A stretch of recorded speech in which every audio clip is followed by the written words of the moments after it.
السلام علیکم ورحمۃ اللہ وبرکاتہ۔ الحمد للہ نحمده ونستعینه ونستغفره ونؤمن به ونتوکل علیہ ونعوذ باللہ من شرور انفسنا ومن سیئات اعمالنا من يهده الله فلا مضل له ومن يضلله فلا هادي له ونشهد أن لا إله إلا الله وحده لا شريك له ونشهد أن سيدنا محمدا عبده ورسوله أما بعد فأعوذ بالله من الشيطان الرجيم بسم الله الرحمن الرحيم اطیعوا اللہ واطیعوا الرسول صدق اللہ ومولانا العظیم وصدق رسولہ النبی الامین المکین الحبیب الکریم ونحن على ذلك لمن الشاہدین والشاکرین والذاکرین والعاملین والحمد للہ رب العالمین۔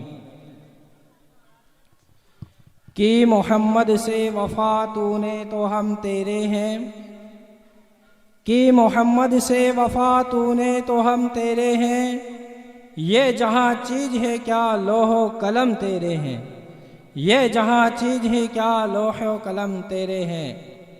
اور محمد کی محبت دین حق کی شرط اول ہے، محمد کی محبت دین حق کی شرط اول ہے، اسی میں ہو گر خامی تو سب کچھ نامکمل ہے، اسی میں ہو گر خامی تو سب کچھ نامکمل ہے۔ معزز سامعین اکرام، ہم اور آپ آج کے اس جلسے میں شامل ہوئے، شرکت فرمائے، یہ ہمارے مرحوم جناب علادین خاں کے نام سے یہ ایثار ثواب کی محفل تھی، اور یہ جلسے میں منعقد کی گئی ہے۔ اس لیے ہم اور آپ یہ دعا کریں کہ اللہ تبارک و تعالی ہمارے مرحوم جناب علادین خاں کو غریق رحمت فرمائے، اللہ تبارک و تعالی ان کے صغائر کبائر گناہوں کو معاف فرمائے، اور اللہ تبارک و تعالی ان کی قبر پہ نور کی بارش عطا فرمائے۔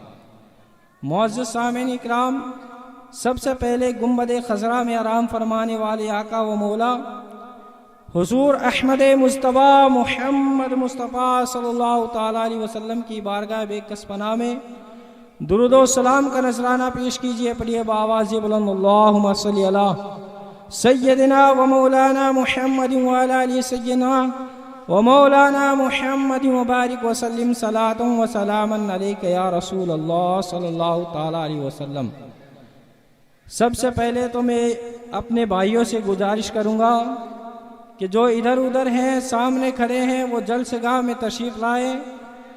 جلسے کی کارروائی شروع ہو چکی ہے اور جلسہ شروع ہو چکا ہے، قرآن مجید کی تلاوت ہو چکی ہے، اور حضور آقا علیہ الصلوۃ والسلام کی شان میں نعتیہ کلام پڑھ چکے ہیں۔ اور اب میں آپ لوگوں سے یہ گزارش کروں گا کہ آپ ادھر ادھر کھڑے نہ رہیں، بلکہ جلسہ گاہ میں تشریف لے آئیں، کیونکہ اللہ تبارک و تعالیٰ کا جہاں ذکر ہوتا ہے، اللہ تبارک و تعالیٰ کا جہاں ذکر ہوتا ہے، وہاں اللہ تعالیٰ کی خاص رحمتیں نازل ہوتی ہے، اور یہ ذکر کی محفل ہے، اور اس محفل پاک کا نام بھی محفل میلاد مصطفیٰ رکھا گیا ہے، اسی لیے تو ہم نے اس محفل پاک کا نام محفل میلاد مصطفیٰ رکھا ہے۔ تو جب ہم اللہ اور اس کے رسول صلی اللہ تعالیٰ علیہ وسلم کی ان کا ذکر کریں تو اللہ تبارک و تعالیٰ وہاں پر خاص رحمتیں نازل فرماتا ہے۔ تو ہم اور آپ جس محفل میں بیٹھے ہیں، وہ محفل کوئی عام محفل نہیں، بلکہ آمینہ کے لال کی محفل ہے۔ اللہ تبارک و تعالیٰ کا یہاں ذکر ہو رہا ہے، اللہ کے رسول کا ذکر ہو رہا ہے، اور اللہ کے پیاروں کا ذکر ہو رہا ہے۔ تو اللہ تبارک و تعالیٰ سے یہ دعا کریں کہ یہاں پر جو کچھ بھی بیانات ہو اس پر ہم عمل کریں اور اس پر غور کریں، غور و فکر کریں، اور اپنی زندگی کے متعلق جو کچھ بھی قرآن و حدیث کے متعلق جو واقعات بیان ہو اس پر ہم عمل کریں۔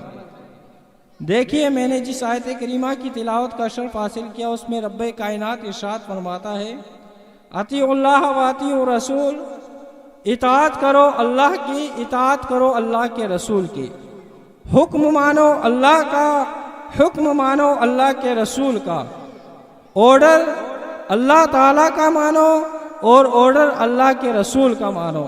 تو اس آیت مبارکہ پر ہم اگر عمل کریں تو یقینی جانیے کہ ہم اگر اس آیت مبارکہ پر ہم عمل کرنا شروع کر دیں تو ہماری یہ دنیاوی زندگی بھی کامیاب ہو جائے گی اور آخرت کی زندگی بھی ہماری کامیاب ہو جائے گی۔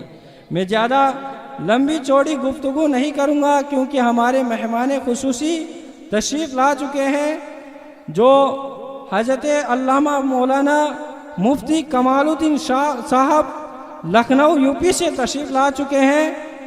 آپ کو ان کا بھی خطاب سننا ہے، سماعت فرمانا ہے، لیکن اس سے قبل میں چند منٹ کے لیے، تھوڑی دیر کے لیے آپ لوگوں کے سامنے حاضر ہوا ہوں اور زیادہ لمبی چوڑی گفتگو نہیں کروں گا، بلکہ اللہ کے نبی آقا علیہ الصلوۃ والسلام کے حسن کے متعلق، حضور آقا علیہ الصلوۃ والسلام کے حسن کے متعلق میں آپ لوگوں کے سامنے ایک واقعہ پیش کروں گا، صرف اور صرف ایک واقعہ۔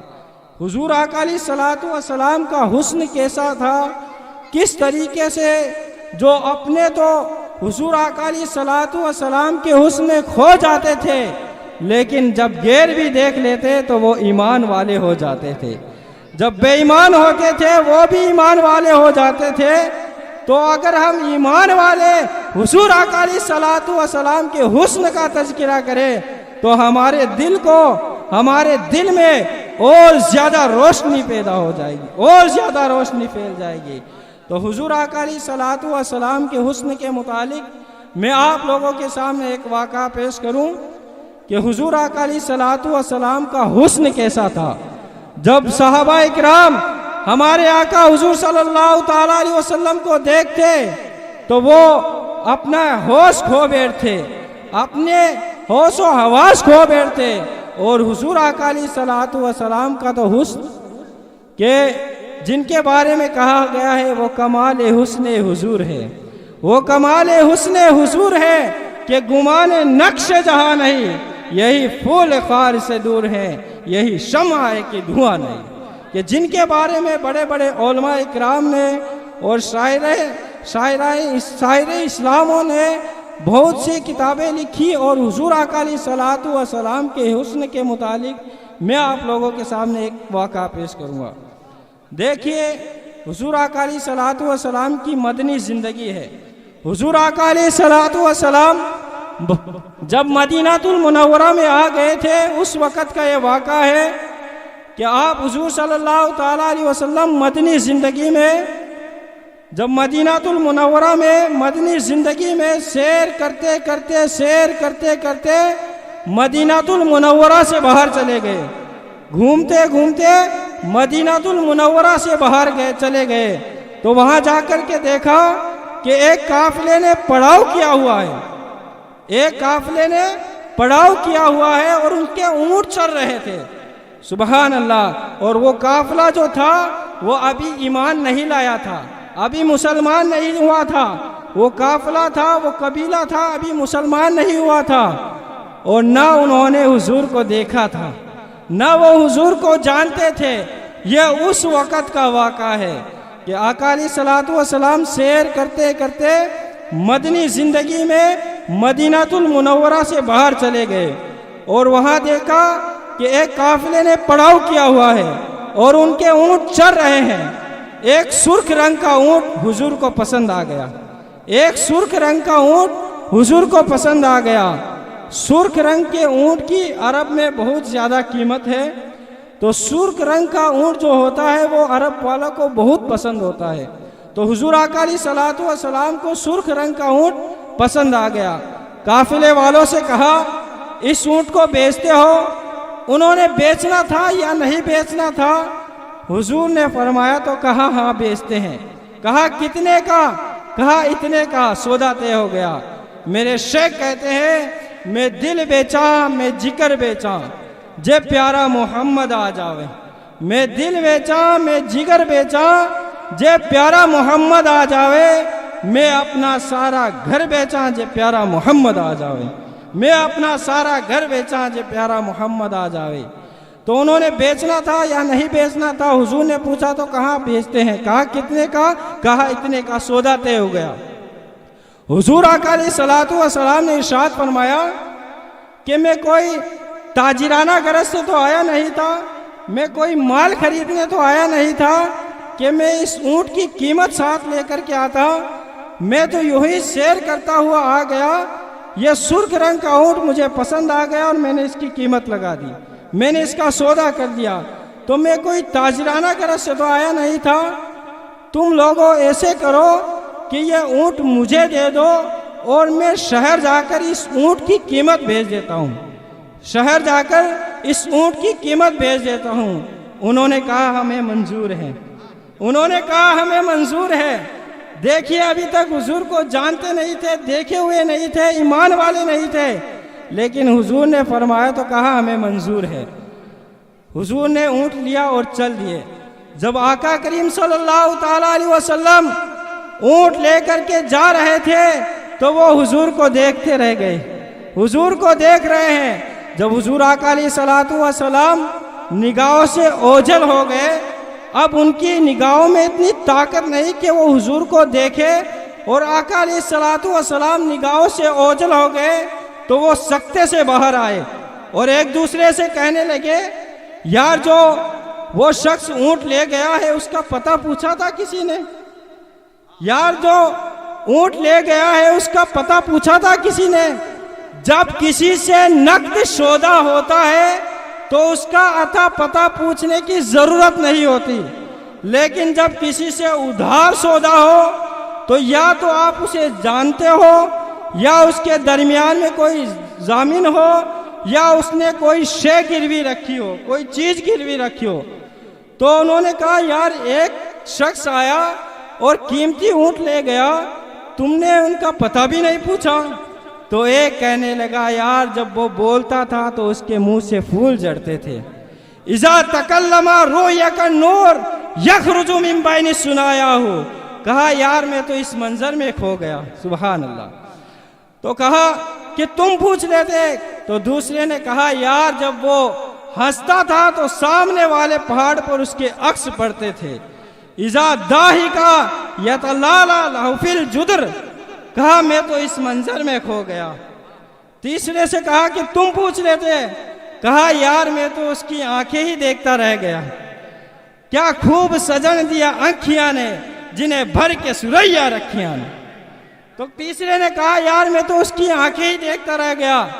جب لوگوں میں آپس میں مشورہ ہوا تو کہا جو بڑا تھا جو ہوشیار تھا وہ کہنے لگا یار ایک شخص آیا وہ تم سے قیمتی اونٹ لے گیا، تم نے اس کا پتہ بھی نہیں پوچھا؟